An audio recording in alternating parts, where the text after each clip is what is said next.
Live from the world's capital markets, here are the latest financial headlines brought to you by News Factory.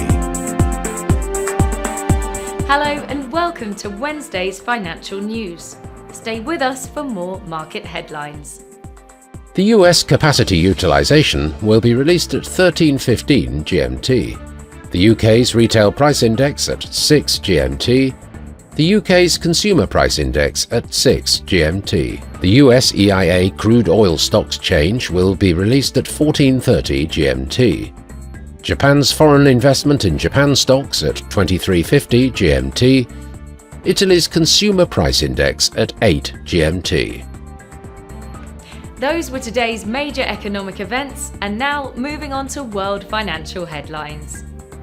Gold prices fell as market participants awaited tariff updates, while an inflation report showed a widely expected increase in US consumer prices last month. The Canadian dollar edged lower against its US counterpart, but the uni declined less than the other group of 10 currencies as domestic inflation data reduced expectations for Bank of Canada interest rate cuts. BlackRock, the world's largest asset manager with $11.5 trillion in assets under management, reported a massive increase in cryptocurrency fund inflows in the second quarter of 2025.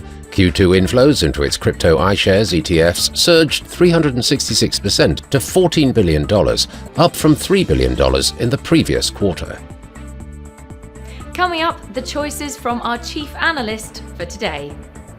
The dollar-yen pair rose 0.7% in the last session.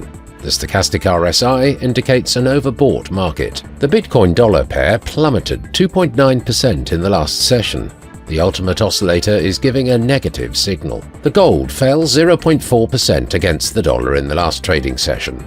The MACD is giving a positive signal. The last session saw the oil fall 0.4% against the dollar. The Williams indicator is giving a positive signal.